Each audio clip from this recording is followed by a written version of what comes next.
right. Yes, indeed. It is once again time for another episode of the KeNikka Sports Show, everybody. I am your host, Kenny, and I am joined once again on this Friday by my lovely co-host. She's the one. She's the only. Nikka, everybody. Nikka, the producer. Hello, everybody. Welcome to our first video podcast. And full episode. Yes, we are testing the new grounds. This is going to be uncharted territory for us and for anyone that's been listening to this podcast over the last 2.5 years now. It's hard to say that out loud, as we have kind of carved out a little niche for us in the baseball and sports world. If you're new here, if this is your first time here, this is the KeNikka Sports Show, where we look to hold the mainstream media accountable in the sports world, everybody. And we mostly follow here the San Diego Padres, the Chicago Cubs, and most of the other Chicago sports teams. I think that's fair to say, Nikka. That's true. Okay. That's pretty much how we roll. That's how we roll. But we also like to take a look at all of baseball and all of the sports world. We have our eyes on the NFL draft right now. We're going to have a little draft show come up over the weekend, I think, at some point. So we can keep testing out the mics and the cameras and the live TV studio that we've built inside of our little oasis. It's a little oasis. Okay, then. It's our little portable television studio. We're learning here. It's been quite a journey. OBS, to the rescue, plugging in all sorts of different devices to your computer. We got phones going. We have webcams going. We have an audio mixer going, just so we can hear and play all these great clips that we find on a weekly basis and soon to be coming soon more often, everybody. All right. Well, if this is your first time here, we would really appreciate it if you liked and subscribed to these videos that we are going to be posting. And of course, if you're just getting the audio version on Spotify or Apple or Odyssey or wherever, please like and subscribe to us there too. That really helps us out more than anything right now. But without further ado, Nikka, we had some baseball on the field this week. Boy, oh boy, things are staying wild in Wrigleyville. The Cubs came through and beat the damn dirty Dodgers twice, I say. And actually, they come back and win the season series 4-3 after starting 0-2 in Japan in those home games. So they don't have to play the Dodgers this season any longer. No. And how does that work? If the Japanese games were considered home games and now they play home games, so they had what, 4 home games? They had 4 home games and 3 road games. And that's just something that happens with the schedule makers on a rotational basis, is you have to play a few teams 7 times instead of 6. I see. And this year it just happened for the Cubs and Dodgers, probably because of these Tokyo Series games. It made it where they had a 2-game series, so you knew that there was going to be another 2-game series somewhere and a 3-game series in LA. So it just worked out to be unbalanced that way. Okay. Yeah. All right. Nothing out of the norm there, but yeah, go Cubs. Way to take that season series from the great baseball experiment, the Los Angeles Dodgers, everybody. Wow. And they did fight back. They did. They did a really nice job of not caving in to the Dodgers. Not giving up. You know, that 7th inning in Game 1 was brutal for the Cubs bullpen, and I think they gave up a 5 spot, and it suddenly looked like the mighty Dodgers were doing what they do, just, you know, coming back late in a game and just beating you. You know, like just putting up a 5 or a 6 spot and being like, oh, you thought you were going to win this game? Sorry. No, you did not. You did not. So that was really nice to see from this Cubs team. Also, Kyle Tucker just continues to impress. He hit a 2-run homer, I think, in the bottom of the 8th inning in Game 1 to bring it to a 10-9 score before those late inning theatrics by Miguel Amaya, everybody, in the bottom of the 9th to tie it and send it to extras, where the Cubs won with Ian Happ's walk-off. Couldn't happen to a nicer guy, by the way. We love us some Ian Happ over here on the KeNikka Sports Show. And that was right after when he was on the podcast talking about... Well, he was actually on the Score radio, 670 the Score. And we have a clip from 670 The Score that we're going to play a little bit later on in this show, everybody. Little spoiler alert. Thank you, Score. The Padres have run into a rough patch, everybody. They dropped 2 out of 3 in Detroit after dropping 2 out of 3 in Houston, bringing their road trip to a 2-4 total. So I was really happy to see them get at least one win here in Detroit, and that came off the arm of Nick Pivetta, everybody, who just continues to impress as a member of the Padres. So, Nikka, I'm wearing my yellow tank top today for the Padres to hopefully get them back in the winning column here at home, where they've been really tough. And the mighty Tampa Bay Rays are coming to town, and I say mighty because they just took 2 out of 3 from Arizona in the desert, everybody. So, wow. Fish did good in the desert. The Stingrays did good, at least. The Marlins, they did not fare so well the week before against the Diamondbacks, but that's another story for another time. The Rays are coming to town. They did this late innings on both nights that they won, too, by the way. So just a little word of warning to the Padres. Don't count out the Rays until all 27 outs are recorded, please. Pretty please? But we have Michael King going on the mound tonight and Dylan Cease going on the mound tomorrow. And Randy Vasquez will get another turn at it on Sunday. So we will see if the Padres can at least win this series, if not sweep them, before the Giants come to town next week for 2. And just a little quick note on that, everybody. Kyle Hart, the Padres' 5th starter, who was the Korean Baseball Cy Young Award winner last year, he has been optioned to AAA, and I don't think this is anything unusual. I think what's happened here is the Padres have 3 off days, yesterday, Monday, and then the next Thursday. And it allows them to skip his turn in the rotation. So they're going to probably send him to the minors so he can get his regular start work in and maybe work on a few things while he's down there too, and probably come back and pitch like 9 days from now or 9 games from now. That's how I'm kind of reading the situation. But other than that, it's been a busy week in baseball. The Mets just keep dominating, Nikka. They are at the top of the NL standings. They have a 5, I believe, game winning streak. 7 game winning streak heading into the weekend. They are playing Washington at Washington. Are they going to keep it rolling in the nation's capital, or are the baby Padres, as we like to call them over here, our adoptive children who we shipped away over there for Juan Soto many moons ago? Are they going to do us a solid and end this winning streak for the mighty New York Mets? Well, I'm sure a team will do that. I don't know if the Nationals will. But statistically, there is a chance for the Mets to lose a game. There is coming. No one wins forever, everybody. Exactly. But I do want to say, I feel like this has been a really impressive stretch by the Mets. And, you know, it's weird to say this, but they're actually getting some much needed helping hands back today. So they have the best record in baseball, and they're doing it short-staffed. And those players coming back today are not Sean Manaea, and they are not Frankie Montas, their big free agent pitching signings from the offseason, who both got injured in spring training. They're not coming back until like May.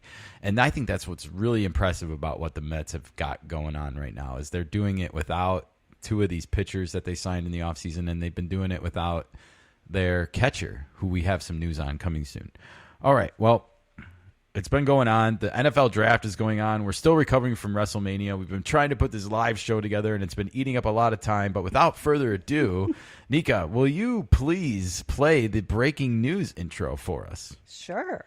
Sweet. Let's hear it, everybody. Woo! Ladies and gentlemen, can I please have your attention?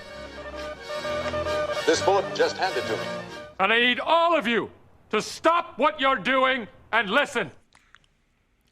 Listen up, everybody. You heard Will Ferrell there from Anchorman. Speaking up, well, we had some breaking news this morning on Friday from our San Diego Padres. AJ Preller was on 97.3 FM, The Fan, as it's called in San Diego. And I caught a little clip of this on Twitter. I didn't have time to snippet it. We didn't miss much because he wasn't on camera or anything, but he did reveal a little bit of updates about Luis Ariz, everybody, who we have been keeping a close eye on because of that injury that he had on Sunday Night Baseball and had to be carted off the field on a stretcher. Really traumatic-looking stuff. He was put into concussion protocol and put on the special 7-day IL, which is for concussion-related injuries. Anyways, he is making progress. He's going to be around the stadium all weekend, and with any luck, he will be in the lineup next Tuesday against the San Francisco Giants when they come to town for their first matchup with the Padres in 2025. We would definitely welcome any offensive help back into the lineup, I think, at this point.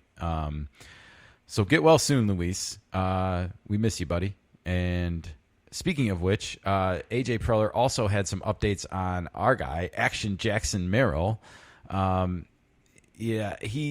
think I'm going to put the quotes here. He said there are no shortcuts with hamstring injuries, and they are taking more steps, but it will have a better vision of what that looks like after the weekend. So, look, I'm not expecting Merrill to come back anytime soon based on hearing that stuff, and that's kind of sad. We could certainly use him as well as we talk about our offensive deficiencies, but I also feel like they got to be careful and make sure that this isn't like a season-long nagging injury on a young player. We don't want that. So I understand it and respect it, and at the same time, I'm a frustrated Jackson Merrill fan, everybody, because I want to see him on the field. No, he's definitely a spark for the team. So it's. Yeah, I want to say that. Thank you, Nikka. Thank you for bringing that up. I want to say I feel like the Padres, more than anything, missed Jackson Merrill on this road trip. In fact, if he was healthy and playing on Sunday Night Baseball when Luis Ariz got injured, I'm sure you would have seen Jackson Merrill in that hug picture with Mike Schilt, Fernando Tatis Jr., and Manny Machado. Instead, it was just Fernando, Manny, and Mike Schilt. But Jackson Merrill's a part of that core, and so anyways, we really miss him and his youthful energy, I feel like, on these road trips. And, so get well soon, Jackson, and please come by the ballpark this weekend so you can energize the players that are there. Sweet. All right. Well, with that, we are going to move on to our Chicago Cubs, everybody, who are welcoming the Phillies to town. Actually, right now, they've already started. They're underway. Oh, they have? Because they had a rain delay. Oh, they had a rain delay, and it is still delayed. So we aren't missing anything. Sweet. And you thought you weren't getting any news here on our podcast, everybody. Rain delay. Shocker. Well, we are going to talk about the Chicago Cubs, and we actually found I heard this yesterday. Jed Hoyer was on my favorite radio station, 670 The Score, from back home in Chicago, the old stomping grounds, Nikka. No, we love to root for the Cubs, except for when they're playing the Padres. It's and that's over, and we're going to hear about that in a little bit, actually. But this was from yesterday's Score Midday Show featuring Marshall Harris, and it looked like Mark Grody was sitting in for the regular Layla Rahimi. And they had Jed Hoyer on the show, everybody, the Cubs president. And I don't think he holds the general manager title anymore. I think they hold both a president and a GM. But anyways, of course, the subject of King Tuck, Kyle Tucker, came up, and here is Jed Hoyer. Nikka, can you cue that clip up for us? Sure. Oh, thank you, dear. Let us know when you're ready. All ready. All right. Let's hear a little bit of Jed Hoyer on the signing or on the attempt to try and extend Kyle Tucker. Listen, as far as long-term stuff, like obviously we'd love to keep Kyle long-term, and who wouldn't want, a player like that? And, I think that I would keep anything, I would keep any conversations we're having internal. I think that, it's hard to negotiate in season. I'm not sure what's going to happen with that. If we do have those conversations, we'll keep them internal. But I do think, obviously, like I said, he's really fun to watch. I think he has a huge impact on the entire team and entire offense. And like I said, he's a player that any team would want to have in the lineup. Are you Nikka, optimistic can you pause it? Sure. Oh, thanks. Good job. I really wanted to quickly say Jed Hoyer's not telling us anything here I think we don't know about Kyle Tucker. The one reason why I think he gets so overshadowed is because of Juan Soto, and if you look at their numbers side by side, they have very similar numbers. And, you could almost say Kyle Tucker is a poor man's Juan Soto. Cubs need to do something about this sooner than later. But Marshall, who we just started to hear a little bit of, Marshall asks a really great question here, and I wanted to point that out before we listen to it. Nikka, will you continue the clip, please? There's a way you can keep him from reaching free agency because, let's face it, it's a contract year, and right now every swing of the bat feels like it's gaining extra coins. Yeah, I mean, listen, my sense is, and I think the single best recruiting tool that the Cubs have is last night, right? This is a really special place to play. It's an incredible city. It's an even better city in the summer, and listen, I think he's not going to have a shortage of suitors. My hope is that Wrigley in Chicago become really special to him, and he realizes like there's not a better place to play in baseball. But yeah, it's not, listen, he's not going to have a shortage of suitors given his talent level. And, obviously, like I said, it's not something we're obviously well aware of the situation, but like, I think, talking about it, I've got a great relationship with his agency. And obviously if those conversations do have, we'll just kind of keep them tight to the vest. All right. Well, we heard a long-winded bunch of dribble right there from Jed Hoyer. If you've ever heard of the word platitudes, that would be the definition of it right there. It was nothing, Burger. That was a big, long-winded, I call it hopes and dreams. Maybe a pipe dream for Jed Hoyer here. He's on the last year of his contract, Jed Hoyer. Yes, he is, everybody. He's not going to such a weird situation, how is Kyle Tucker supposed to negotiate with a guy that might not be there next year and trust that he knows what he's talking about with the future of the organization? Like, if he's not part of the talks of the future, how is he going to relate the same message to somebody that they want to lock in for a long period of time? Yeah, I think the Cubs should try and go on a huge winning streak and lock up the Central Division by the All-Star break and re-sign Jed Hoyer, and so you can re-sign Kyle Tucker at this point. Wow. or at least extend him. Well, I guess this is a pipe dream too. Maybe that's why this is all combobulated right now. But at the same time, I want to remind everyone the Cubs kind of gave up a lot for Kyle Tucker. We have no idea if or what Cam Smith is going to turn out to be, but I mean, he caught our attention in spring training with how good he looks at the plate for a young man of 22. And if someone is going to get extended next, I bet Cam Smith is on the list for the Astros because they probably see Tucker and Bregman leaving and think maybe we should lock up some young guys too, and so that they're around a while with Jordan and stuff like that. But that's not here nor there. I just want to remind people what the Cubs gave up to even get Kyle Tucker. And, oh, by the way, the Astros got Isak Paredes and Wisniewski, the pitcher. I can't remember his first name at the moment. But the Cubs have this limited window right now where they have Kyle Tucker exclusively on their team, and they're the only team that can negotiate with him. And yet the general manager / president, Jed Hoyer, is in an uncertain future of his own. So how the hell can Tucker's people negotiate with him, Nikka? I don't know. How can you negotiate on a 1-year contract? And we heard Marshall ask the great question. I want to bring that up again about like how every home run that Kyle Tucker hits in the 8th inning against the Dodgers makes him how much more valuable. Did the hard drive just go out?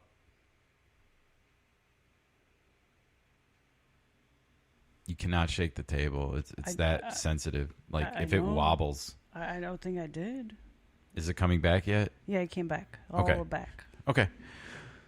That's why this is a trial run. That's why it's a trial run. We have things happening. I'm probably going to copy those files over to the internal drive so that this isn't a problem, but I'm going to have to relink all of them. Do you think getting a small drive like this that is not so sensitive might help? It might, but Or let's a keep thumb going. drive. Let's keep going. Okay.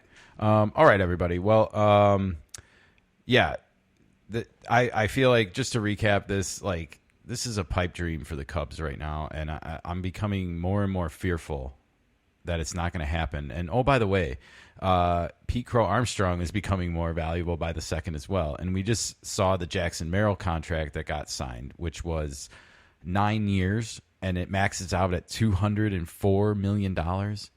But he's got incentives to get better as he does, goes. but why wouldn't Pete Crow want some of those same ones? absolutely. I mean, especially if he's going to be a 30-30 player. I mean, he looks like he's going to be. No doubt. He might be a 30-60 player, you know? But the bigger question is how the Cubs going to navigate trying to extend Tucker and put a contract to Pete. They don't need to do both. I know, because Pete is just a rookie at this point. Well, yeah, but they're the most two important players on the Cubs to me, and let me tell you why. Is because Tucker is the superstar that's Sure. been needed in this lineup for so long that Cody Bellinger was not. And you also have a young, youthful energy that is also needed on a lot of like playoff teams these days. We've seen it with the Diamondbacks in recent years. Like, we've seen it with the Padres last year with Merrill getting into the playoffs, you know. You need this young energy. The Rangers had Josh Young and Wyatt Langford and Evan Carter on that World Series team. Like, I know they're struggling these days a little bit, especially yeah. Evan Carter, but, you know, like, they caught lightning in a bottle at the right time with their young players, and Pete Crow Armstrong seems to be what that could be for the Cubs this year. he definitely fits that mold. He reminds me of Jackson Merrill very much. They play the same position, different body, and But they're all both that. left-handed. I know Pete's Yes. way faster, and that's not a knock on Merrill because he's way faster than pretty much everybody in baseball. Yeah. But that They does not do- mean that they're both not left-handed. They both can hit with power. They both play a really nice center field. Aside all those comparisons on the body, they bring out the youthfulness, the youth energy to the clubhouse, both of them. Yeah, they really, really do. It's exciting, you know. It's fun to see, and I want the Cubs more than anything to sign these both of these players so that they can have the sustained success. The Ian Happs of the world, the Dansby Swansons, even the Michael Bush, like, those are your role players. Those are your core, like, players that are gonna play the Cubs' way. But Tucker is your superstar, and Pete is your youthful energy that you need on your team right now. You need both. Yeah, 100%. All right. Well, yeah, that's my analysis. And speaking of the Cubs, we heard a little bit of a prediction. Nikka, can you cue up the predictions intro for us, everybody? You should never underestimate the predictability of stupidity. You are the future. Because I'm a bit of a psychic myself. The future looks good. Turns out you're a hard man to predict. Just the future. All right. Well, that was a short. All right. Well, that's our little predictions intro, and we make these fun little sound intro montages from pop culture and from other movie quotes and stuff like that, baseball related. We just like to have fun with it, everybody. And this is a prediction that I found on Twitter regarding the Cubs.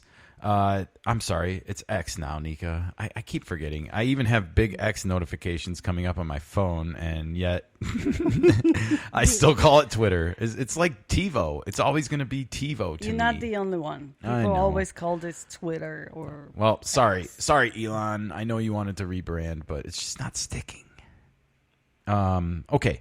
Nikka, can you cue up our little clip here from Foul Territory? This was Alana Rizzo and our guy, Ken Rosenthal, the world's greatest Padres fan, everybody.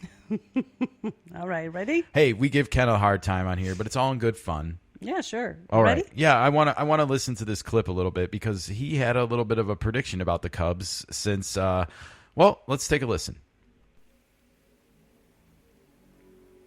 Let's talk about the schedule, though, Ken, because you mentioned it. April opponents for the Cubbies, the Athletics, San Diego, Texas, the Dodgers, the Padres, Arizona, the Dodgers again. The Dodgers and the Cubs are done playing each other finally.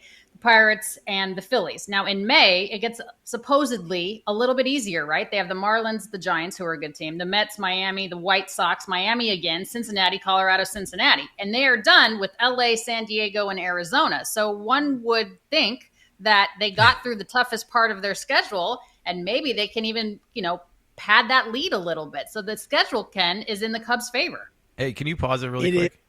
Yeah, before we hear Ken's response to this, I just wanted to point out, Alana mentioned the Mets in there. That's not going to be an easy matchup for the Cubs. I don't know if they have to play both times, like at New York and at Chicago in May, or if it's just once. But, the Mets are definitely not going to be an easy matchup in anybody's May for the Cubs. So, but let's hear Ken's response, because it's rare, everybody, that this Ken is in agreement with Ken Rosenthal. And for once, I was in agreement with Ken Rosenthal today. Nikka, can you continue playing Ken's answer here to Alana? Sure. But Alana, you know this from years of covering the game too. That can be a trap. And you can't ease up when you're playing lesser teams. It's still Major League Baseball, and on any given night, any team can beat any other.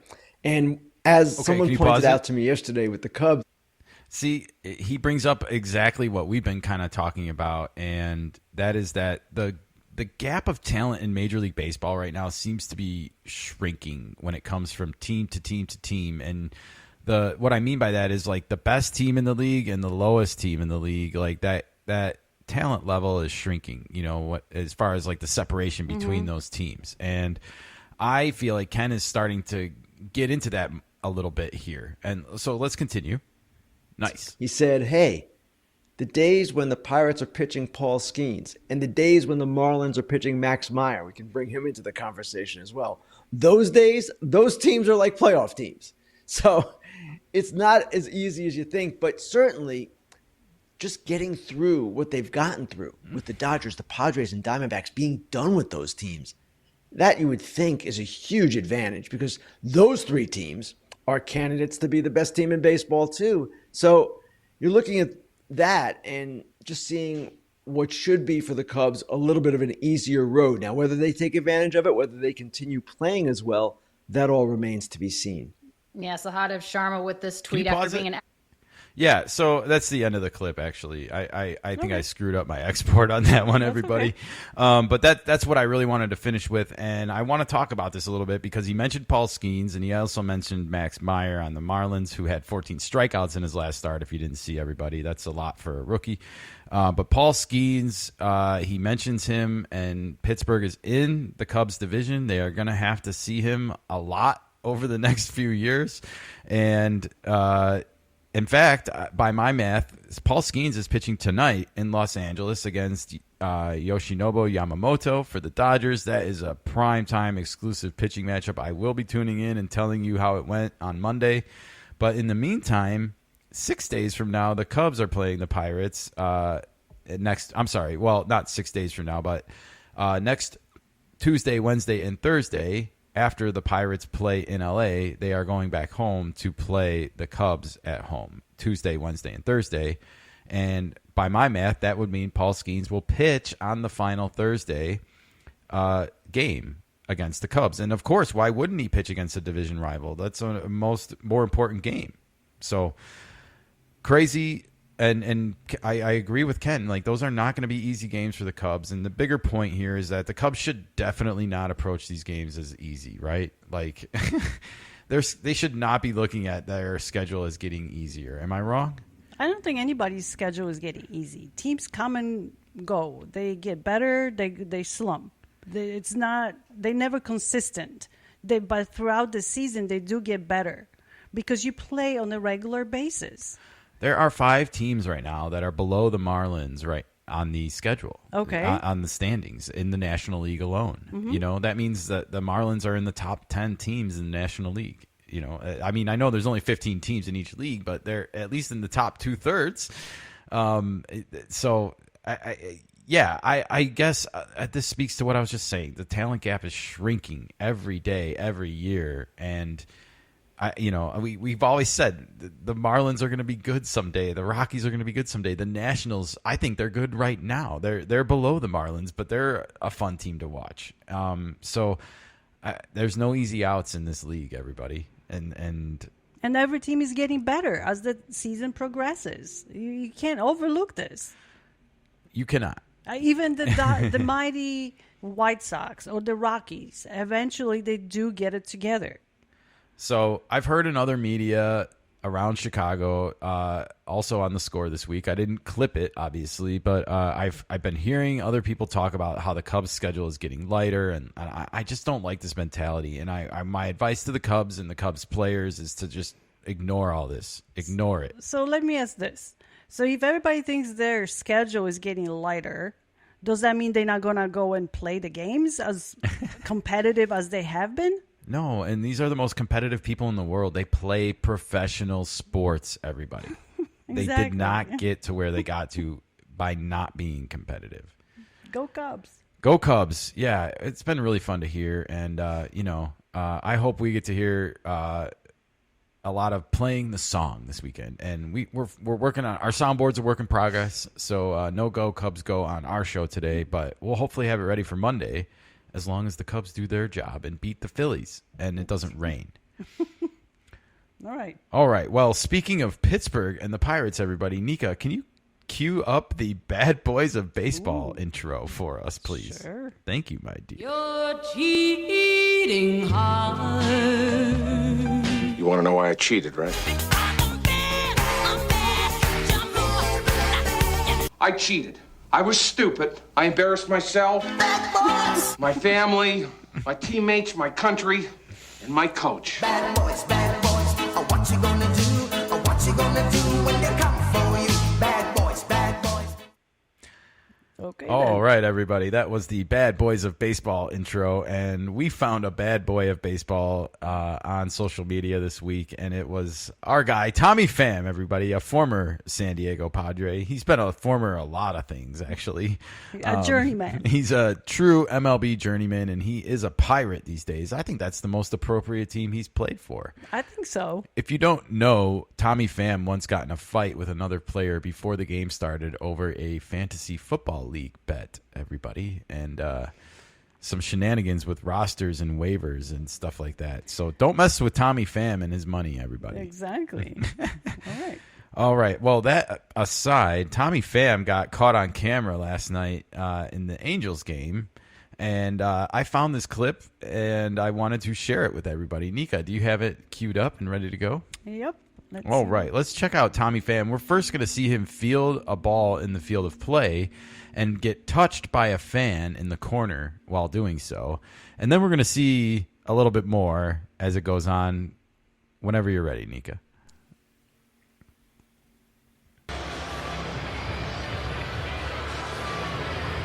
There's a fan that kind of brushed up against Tommy Pham, and you see Pham's reaction to that fan putting his glove on him. Can you pause it really quick? He doesn't like to be touched. Tommy Pham gives the stare down of the century right there, folks, to that fan. Like, I would already be upset or scared a little bit if I was that fan. Like, is this guy going to meet me in the parking lot after the game? All right, we don't do that anymore. But still, that's an intimidating stare. But that guy was reaching way beyond the... Yeah, don't touch the players, guys. You know, don't touch the players. You don't have right to do that, okay? Yeah, you shouldn't be trying to grab onto a player. If the ball crosses the imaginary line in front of you and is a true foul ball, you have every right to try and catch it. But this was on the ground. This isn't... Yeah. Don't touch the players. You want to play... Yeah, please continue because the best part's coming. So he wants maybe the fan to be... Let's keep an eye on Pham here. Removed from the area here. You don't want to see that contact made with a player. Never.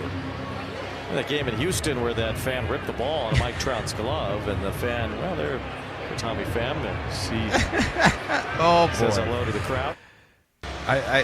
So wait, who was he doing the gesture to? That was a hand gesture, everybody, in case you missed it. But was that to you the might fan? have to rewind our podcast a little bit if you missed it. But Yeah, the stare down was great, but and also I wanted to write down, this is the FanDuel Sportsnet Anaheim broadcasters. I can't find their names. I found who their names are, but I'm not sure which is which, and there's multiple people listed. So I just wanted to credit who this is from, but a really colorful job of dancing around what was happening on camera here, because Tommy Pham literally gives the the hand job signage to this fan who touched him. For all these people who are not having a video, thanks for explaining, Kenny. No problem.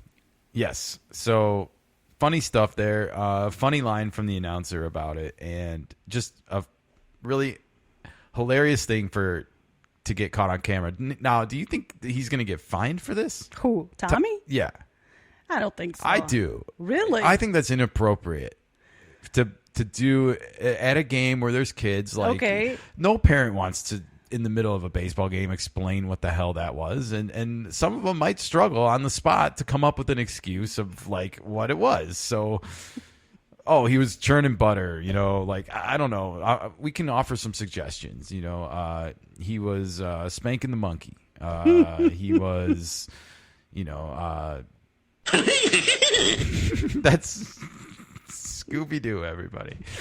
Had to put that in there. All right. Well, we just wanted to share this with you. I want to make it clear, Tommy Pham wasn't cheating or anything like that, but he had every right to be upset about this. I don't know if he should be giving the hand job signage, everyone, in the middle of a baseball game, and should control himself a little bit more than that. But although it was hilarious. It was. Nothing came officially down from this yet. No, nothing has. I'm just wondering if he's going to get fined like $10K or something. Otherwise, you might have more players thinking that they can just give inappropriate hand gestures to fans, and I don't know if that's the road that MLB wants to go down. Probably not. I would particularly enjoy it because it would give us a lot of great content here on the podcast, but I digress, everybody. The KeNikka Sports Show will move on, and Nikka, Yes. can you please cue up Stop the Presses for us, everybody? Stop the press. Listen, I'm sorry about what I said. I was being an idiot.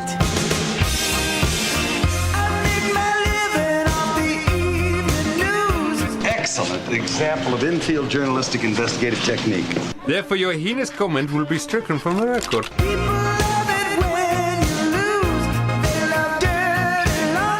I just happened to notice that our presses aren't running, which strikes me as rather odd since we are, after all, a newspaper. Yes, indeed. It is time to stop the presses, and it is time to hold some of the mainstream media accountable for their questionable opinions that they've been spreading amongst the airwaves. And if this is your first time here, we make a lot of use of MLB Network. For starters, they're the easiest pickings on the planet because they all wear suits to work, and it's got to go, right? They wear suits to talk about baseball. Oh my goodness, everybody! Please make that make sense. And the overnight girls, by the way, you need a makeover too. Like, I mean, no offenses, your dresses look beautiful and everything, but it's really just not baseball appropriate to me. I'm sorry, I don't know how else to put it. Like, put on some knee-high socks, some jean shorts, and a Henley T-shirt, everybody, and a ball cap, and I guarantee you'll still have just as much sex appeal selling. And just these old suits gotta go. You gotta go. Yeah, get in with the 2025 for sure. When Lauren Shihadi dresses for Casual Friday, that's how it should be every day on the network, everybody. Every day. You heard it here first. Yeah. We are the fashion police, and you're overdoing it. It's 2025. If you want those TikTok numbers, you got to stop acting like it's suit? 1980. All right. Well, this clip, Nikka, comes to us from MLB Now, the self-prescribed thinking man show, everybody, hosted by Brian Kenny. And here he is with Steve Phillips, and they are talking about Ronald Acuna Jr. And in case you missed it, on our last episode, we talked about Ronald because last weekend he got a little bit feisty on social media with his coach, Brian Snitker, when his teammate, Jared Kelenic, was not removed from a game when he was, quote-unquote, loafing it running from first to second and got thrown out at second base.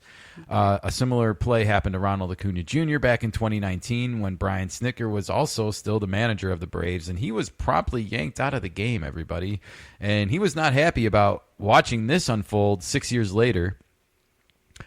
So Ronald Acuna Jr. has been a topic of conversation this week, and here's Brian Kenny and Steve Phillips questioning, is Ronald Acuna Jr. really even a superstar? Okay. Let's hear it. Let's hear the first part of this clip, and this is going to be Steve Phillips, everybody, with his opinion on the situation. Of course he's a superstar. He's an MVP. He's a 70-40 guy. Yes, he is a superstar player. There's no question about that. He's going to be a guy that puts up huge numbers throughout his career. And yeah, he's had the injuries and everything else. His social media game's not all that great, but absolutely from baseball perspective, he's a five-tool superstar. See, I think of him Can that you pause way. it? All right, great. So this was Stephen Phillips giving his response. And, you know, of course, he's on the player's side here. He's going all in on Ronald Acuna Jr. He calls him a 70-40 guy. I ask, is he still, I mean, after 2 knee surgeries, is he going to steal 70 bases ever again? I just don't think so. I don't think any team that signs him or pays him is going to let him, including the Braves. I hope I'm wrong, because I don't want to see players nerfed by their own injuries, but, you know, life is life, and it just happens when Also, you have 2 knee surgeries like that. He's getting older. Of course, he's aging. You know, he's not 19 anymore. Exactly. So I like the social media joke there by Stephen Phillips, and that's why I told you about what happened last week. But is he still a 5-tool player then if he can't run the bases and steal like he used to? I'm going to give him the benefit of the doubt and say yes, he can still be a stolen base threat, especially if the Braves get to the playoffs when they might take the handcuffs off him a little bit.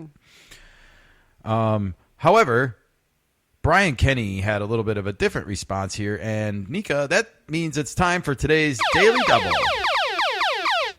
I was on top of that one. Yeah, she was. She likes her little soundboard over there, everybody, and I am happy that she has it functioning and working on our first video podcast. Here is Brian Kenny with his response to Stephen Phillips about whether or not Ronald Acuna Jr. is a superstar, everybody. Okay. Do you know where he ranks in WAR over the last 5 years in baseball? Do you know where he ranks? I don't. 44th. Okay, so he's had some injury time in there. But now it's a number of, like, Steve, if it was 1, he blew out his knee, right? It happens. But here, his last 4 full seasons. He plays 82 games, so the OPS plus is good there, right? But that's 3.5 win. It's a great half season. By the way, they win the championship without him, the World Series title in 2021. 2022, he plays 119 games. The OPS plus, not that great. 12% better than league average. He's a 2-win player. 2023, that's a superstar season. All right, we're done. Yeah, no question. MVP, superstar, all that. Last year, 49 games, only had a 100 OPS plus when he got hurt. So that year sways me. He's a superstar talent. He's potentially an all-time great. But is he a superstar? Would I, let's say he was on the open market, would I pay him like a superstar? I'd be reticent to do so. All right, that's Brian Kenny's opinion, everybody. And boy, oh boy, Nikka, yeah, I have some strong words for this one. I was looking at the WAR numbers when that graphic was on screen, and you know, I know he ranks 44th, but a couple things here. Ronald Acuna Jr., if you take that 82 games in 2021 and you double that, that's pretty much what he got in the 2023 season. So those 2 seasons are not very far apart. You know, the 2022 and the 2024 season, so the 2022 season was always going to be not as good. There's statistical data that shows players coming back from ACL surgery or MCL surgery usually perform at about 75% of their numbers, and that's kind of what Acuna Jr. did in that season.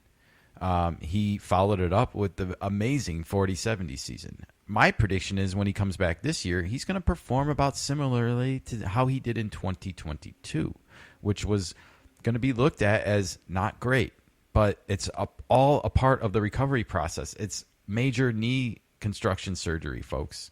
It just doesn't all come back right at once. No, definitely. So I'm a little bit critical here of Brian Kenny's analysis because he doesn't mention that like these are major surgeries and that they actually come with like this 25% handicap of your numbers kind of when you're first coming back. anyways, I don't think it's a fair argument. That was my biggest point, and I don't think Stephen Phillips is necessarily 100% right either. I think Ronald Acuna Jr. needs to come back, and he has to prove some stuff. You know, Brian Kenny did bring up one good point, and that is that the Braves won their World Series without him. The one championship they've won. They gave up Freddie Freeman, everybody, and rightly so, in my opinion, to build their team around Ronald Acuna Jr., and yet he had another knee surgery, and he's kind of been, you know, a jerk on social media instead of, you know, keeping that stuff kind of behind closed doors. He could have certainly had that conversation with Snitker behind closed doors. He should have. And Matt Olson, that got traded for Freddie Freeman, is doing really well for them, you know, as a younger version of Freddie Freeman. Yeah, 100%. So, all right, Nikka. With that, we can move on to some injuries if you want. Oh, we got injuries. We got a few updates and we got a few new ones. All right. Ready? Yes, doctor.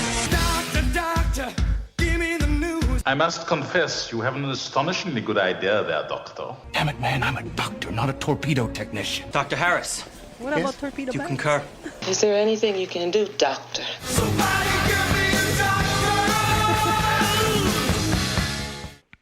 Oh, the Yankees might need a torpedo technician.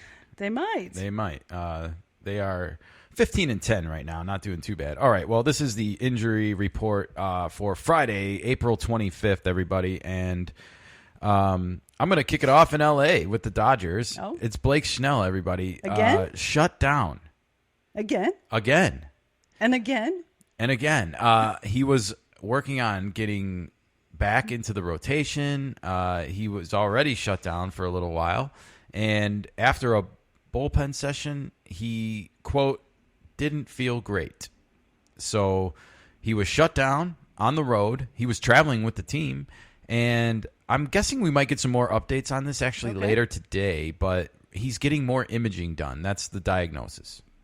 Okay, but they don't know what exactly is wrong with it. They don't know. This is trending in a bad direction for the Dodgers, right? Like, that's not a good sign. We saw this kind of with Justin Steele where he's like, oh, yeah, I'm fine. And then next thing you know, he's like having Tommy John that's not Tommy John. I know, but the Dodgers have 2 pitching staffs. 2. And they can't even field enough pitchers because they had a bullpen game on Wednesday at Wrigley Field, everybody. I don't want to talk about it right now. All right. I'm going to get through these injuries pretty quick here. It was Spencer Strider, everybody, who just came back from Tommy John surgery. How often do we see this, Nikka? When someone comes back from a major injury in a rehab, they get hurt again right away. I got one for you. I got one. Yeah? From our favorite team. Oh, yeah? Dustin May. That did happen. Well, luckily he's not going back under Tommy John surgery, but he does have a hamstring strain. And the bigger point I wanted to make here is I feel like sometimes when pitchers are coming back from a major injury, their adrenaline kicks in and they overdo it and they don't really realize they're overdoing it. Mm-hmm. And now he has a hamstring strain as a pitcher. We see what's happening with Jackson Merrill, how much time he's missed as a player. And fortunately as a pitcher, your legs are a huge part of it. And he's not even going to be able to pitch now after he just got his arm back. And the Braves are in bad shape, everybody. Okay. Kumar Rocker, the Texas right-hander, is on the 15-day IL with a right shoulder impingement. That doesn't sound great, everybody. An update for you on Grayson Rodriguez. I think the last we had it, he was getting tested for a shoulder injury, correct? At first he had the elbow and then the biceps and then it was the shoulder and now it's he's been officially diagnosed with a lat strain and the Orioles think he's going to be up and throwing in a few weeks. You know, I don't mean to single out any one player or anything like that, but it really feels like this could be a situation of a player looking for an injury. And, you know, maybe the stuff hasn't been there. Maybe the velocity's not coming back after an off season and maybe the player starts psychologically looking for a reason and an answer instead of the fact that maybe they didn't do the off-season workouts that they should have been doing. And your body will accommodate. Your body will age. Your body will change. Not even You're that. not going to stay 19 forever, sure, folks. But when you start looking for a problem, you're going to find a problem. Yeah, I don't like this. And I don't like how it's been kind of moving around from the elbow to the shoulder and now the lat. You know, I know the lat is kind of connected to the shoulder, but at least it's not what I first think of when I think of a throwing shoulder injury, you know. They are staying in the same area. Consistency. Well, we'll see if he's up and running in a couple weeks and throwing like they say, or if this is going to turn into a long-term situation. But the Orioles are really hurting. They are 10-14. They're not good, and it's rough out there, everybody. They've underperformed, and a lot of people are worried that they had this great young core of players, and they just didn't cash in their poker chips at the right time. And it's a lesson to a lot of teams out there. You got to get it while the going is getting. Get it while the going is hot. All right. All right, Nikka. And one position player I wanted to talk about is the Twins utility infielder. Willie Castro has gone on the 10-day IL with a hamstring injury. And Corey Seager, like a rock, everybody, is on the 10-day injured list. And I didn't write down what was wrong with him. I think it's also it's a right hamstring injury, everybody. So hamstrings abound. I think, don't quote me, that Willie Castro injury might be wrong. It might not be a right hamstring. I think that was Corey Seager's, and I think I did not write down Willie Castro's injury. My bad. That's all right. Sorry, Willie. You're just a utility infielder. Hopefully you get better. No, I'm just joking. All right, Nikka, with that said, I'm a little bit behind on our show of welcome backs. Can you please cue up some welcome backs? Oh. Back again. He's back. Welcome back to the fight. Welcome back, welcome back, welcome back. Welcome back to the land of moving parts. Oh, boys! I'm back! Nice Independence Day at the end. Yeah. Randy Quaid giving it to us straight. Yep. So who's coming back? Coming back. Well, I'm a little bit behind, so I'm going to get you guys caught up first. Forrest Whitley has returned to the Astros bullpen. He's a relief pitcher, a righty. He's gone 2 innings, struck out 2 in 1 game so far, and put up some zeros, everybody. Liam Hendricks, our guy from the Boston Red Sox, has finally returned from his Tommy John surgery. This, of course, came after he came back from cancer. Yeah. It's been a tough few years for Liam Hendricks, and we should all give him a round of applause. Welcome back. Welcome back. Definitely well-earned. He's gone 3 innings pitched in 3 different games and struck out a pair, everybody. And Zach Neto, the Angels shortstop, the 2022 draft pick. Yeah. He has returned to the Angels roster with a couple of home runs, 4 runs scored, 4 RBIs in 6 games of action. So welcome back, Zach Neto. And we are going to finish this welcome back segment in the Big Apple, everybody. It is the New York Mets who are welcoming back some welcome faces today. It is first going to be Jeff McNeil. The second baseman / outfielder is coming back from an oblique strain. And their catcher, one of the best young catchers, I feel like, in baseball, Francisco Alvarez, is returning from, he had that broken Hamate hand bone that we saw a few years ago from Mike Trout. This doesn't sound pleasant. The Hamate hand bone injury is a small but painful. It causes you not to be able to squeeze the bat. So welcome back, Francisco Alvarez. It's, again, amazing, right, what the New York Mets have been able to do while missing some key starting pitchers, some key position players. Are they the team to beat right now, Nikka? Potentially. Yeah. I mean, and they have the amazing Soto. They do. Well, they invested a lot of money into that team, so they want to have some ROI. ROI. Return on ass? Yes. No, that would be the return on investment. Yes, of course. So welcome back to the land of the living. And as we heard in the intro, the land of moving parts. That one always gets me. Okay, well, that is it for the welcome backs. That's it for the injury report. So, Nikka, can we go beyond? Yeah, we can go beyond. All right. There are some things in this world that go way beyond human understanding. Things that cannot be explained, things that most people don't want to know about. I wish it just meant runs and hits and errors, the things you can see in a box score. Treasures beyond your wildest aspirations. To infinity and beyond. For the Indians, one run on, let's see, one hit. That's all. We got one goddamn hit. Thank you, Bob Uecker. Did I cut you off at the beginning? Oh, no, I jumped the gun. No? Yeah, it's been known to happen around these parts, folks. Never short on words, am I? Nope. All right, well, we are going beyond this week, and it is MLB Now again returning, and it is Stephen Phillips and Brian Kenny once again. But here we are going to get a little bit of Stephen Phillips's window into a player that I've been following this year, Jacob Wilson, the shortstop for the Oakland A's, and son of former Major League player Jack Wilson, everybody. Oh. And Jacob Wilson is my kind of player, as we're going to hear here in this clip. Let's play this, shall we, Nikka? Sure. This kid is unbelievable at how he can make contact at the plate. 82 at bats this year. He has struck out 3 times and has not walked, yet he's hitting .354. But his walk percentage is 0? Zero. How sustainable, Steve? 0. I mean, no, that's... He's hitting .354. Can you I mean, pause unless it? you try to... This is hilarious to me. Like, Brian Kenny can't fathom that a guy is like not walked. And while I will be the first to admit that is a crazy kind of stat for someone that has 82 at bats this season, I don't mind it. I don't hate it. I don't like young players that are coming into the game looking for walks. Mm-hmm. I don't think young players should be that kind of player. Is he a rookie this season? He is. Okay. And I just don't feel like he did this in the minor leagues too. These numbers match what he did in the minor leagues, as you're about to hear. Can you continue the clip? Walk him. He's not going to let you walk him. I mean, for an intentional walk, he says, I'm going to stay.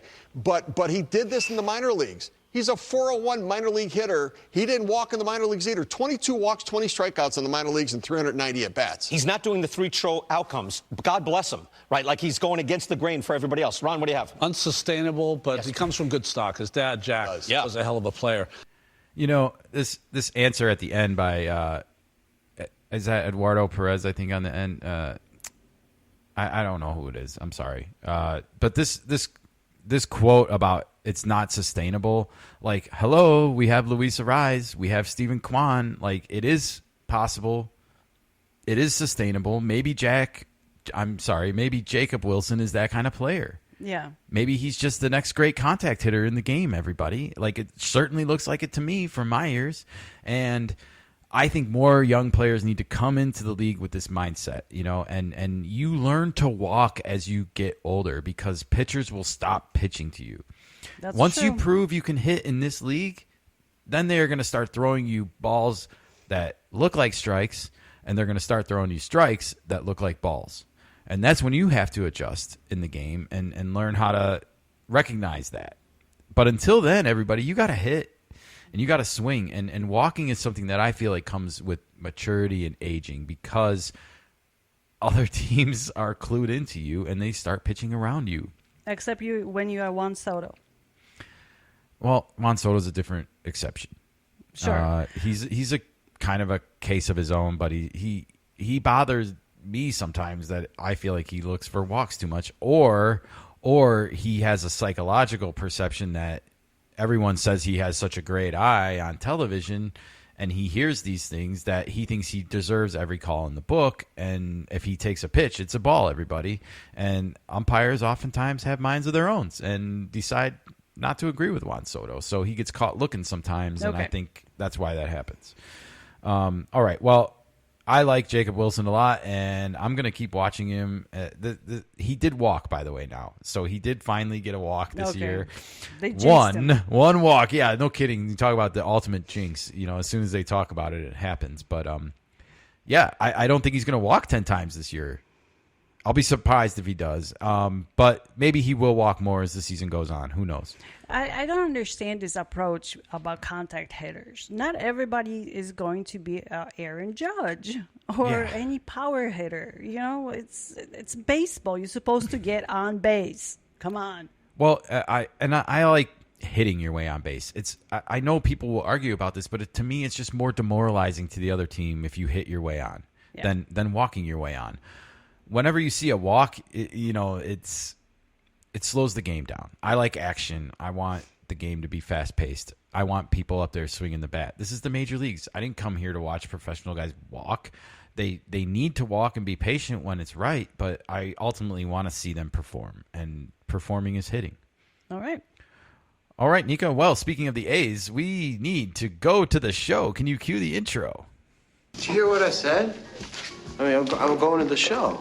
Thought you might like to go to the show. What you need is a curveball, huh? In the show, everybody can hit a fastball. Mama, let me go to the show. Yeah, I was in the show. I was in the show for 21 days once. 21 greatest days of my life. I've got to let it go. You don't know shit, all right? You want to make it to the show, you'll listen to me. And just enjoy the show. One of my favorite intros that I made for this show, the welcome or going to the show intro, I should say. This is, of course, the segment where we welcome players from the minor leagues to the major leagues for their debuts. And we've got a couple of good ones for you here this week, and we're going to keep it right here in Sacramento, everybody, with the Athletics. And it's Nick Kurtz, the first baseman. He is a big boy, Nikka. He is 22 years old, 6'5", 240 pounds.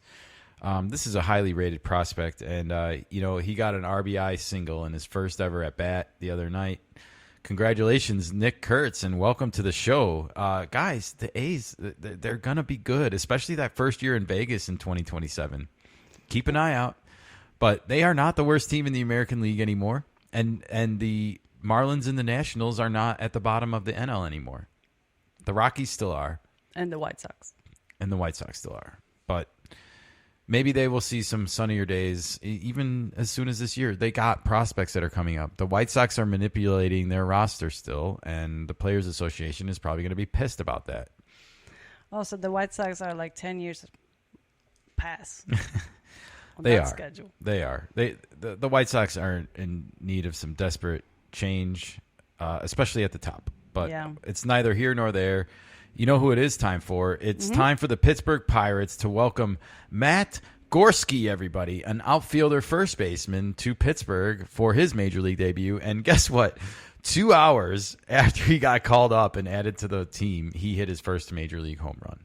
Oh, nice. That is a really cool thing. And, Pittsburgh needs a player like this because they have schemes. They don't really have a name players. They have a couple old-timers in there, but that's it. We mentioned Henry Davis on the episode last with a milestone because Paul Skeens and Henry Davis became the first #1 picks overall to be a battery in Major League Baseball. But Henry Davis has not panned out. Brian Hayes is not an all-star. He might be a nice player, but he's not an all-star. O'Neal Cruz is maybe starting to put it together. He has 7 home runs now, and he had a fantastic road trip. So we'll see what happens when the Pirates play at the Dodgers this weekend and then at home next week against the Cubs with O'Neal Cruz. But it's been an adventure in the outfield. McCutchen is old. He's there for leadership and probably the right place for him to be right now. But it's not all peaches and rainbows over there in Pittsburgh, and they definitely could use the help. So we'll see how it goes for Matt Gorski, everybody, the Polish first baseman / outfielder. If it's Polish, it will be Górski. Oh, thank you for the authenticity. To Nikka, the producer. That's why she's here, everybody. All right, well, that was going to the show. And without further ado, can you cue up some Bugs Bunny for me, Nikka? Oh, short and sweet. It's Bugs Bunny reminding me that it's time for extra innings here on the KeNikka Sports Show. And, before we get into this, I just want to say that it's been fun doing this show on video for the first time this year. And we're going to get better as we go along, I promise. We're going to keep adding more graphics and more sounds and videos and hold the mainstream media accountable, everybody. Somebody's got to do it. No one's doing it in the sports realm. So that's what we're here to try and do. And if you like what you hear and you like what you see, please, just a reminder to subscribe and click that like button. It really helps us out. Nikka, I got some extra innings, and I found this clip online. This was actually on X. I got it right this time. This was from Joshua Mellon, and I didn't clip the whole minute and 43 seconds. I just clipped 12 seconds because I wanted to illustrate a point with Joshua Mellon's clip here. And if you don't mind, can you cue that up for us? Sure.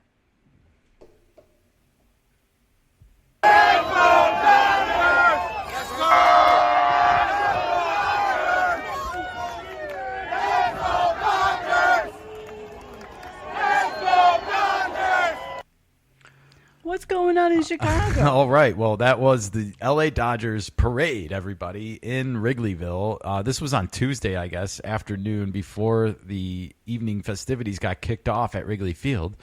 But I left the clip running just long enough so you could literally see they're at Clark and Addison right in front of Wrigley Field. And they're doing this parade in the middle of 5 p.m. rush hour. And Nikka, we've lived in Chicago.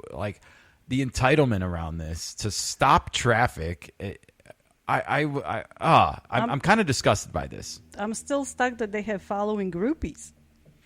I wanted to play this because we've seen this before. We've seen this happen in San Diego with the Dodger fans just marching down the middle of San Diego to go to the game.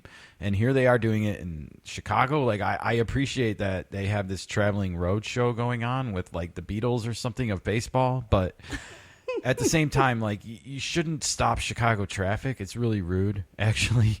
It's hard enough to get around Chicago as it is. And we don't need fans from other cities coming into town and slowing things down. That's a very good point. But this wasn't a full-on parade or anything like that. It's not, but it's still it's entitlement. Yeah. This is baseball's most entitled fan base at work. Oh gosh, yes. This is their MO, and we see it more often on a regular basis because we follow the Padres so much. There is no player that the Dodgers don't deserve to have on their roster. Yep. They have 2 starting pitching staffs on their roster, folks, and most teams can't afford one, and they have 2. And more than half of them are injured because they only have 4 starters that are active right now. Well, yeah. This is turning into a joke, and I just wanted to point this out. And oh, by the way, Dodger fans, you know what you should really be doing is marching around Los Angeles and maybe working together to clean up that city, because you and I both know that if you go from one block to the next, there's likely to be a bunch of homeless people living in their cars on the street and a bunch of trash everywhere. Make your own town and city more walkable. That's my message to you, Los Angeles, and stay out of other people's towns until yours is sparkling clean. That's a great advice for the city. Too bad nobody's going to take you seriously. No, they're not. They're probably going to tell me how wrong I am and, of course, and how great it is. But guess what? We lived there, folks, for quite a long time, and we got the receipts. And I can tell you the exact addresses that you should go and clean up first if you really need a helping hand. I got a long list. You got a long list and receipts. I do. So all right, Nikka. Well, wow, I think we made it to the end. Well, we did. We recorded a video podcast, everybody. Our hard drive got unmounted one time, and we survived. We kept it going, and we made it through all the way to the end. We'll have to see if the video is still in sync. We'll have to see how it all came out and how it all came together. But we hope you enjoyed it, and we look forward to posting it for you. We will have to post it so we get some critique and responses how to do better. Yes, and we are more than willing to be open to the right people. Make sure you're the right person. Then. Isn't that a 2025 answer, everybody? Well, this is going to do it for this episode. Nikka, thank you for joining me, and thank you to all who listened and took in this content. It was fun, and we will be back here again over the weekend to recap the Bears drafts and talk about what picks they land, because we only got one so far, and it's a tight end, everybody, and it's the first tight end that the Bears have taken in the top 10 since Mike Ditka. The Bears. And in case you didn't hear me, because Nikka interrupted, it was since Mike Ditka. I think everybody heard you. Okay. All right, everybody. Happy Friday. We'll see you soon. Bye. Bye.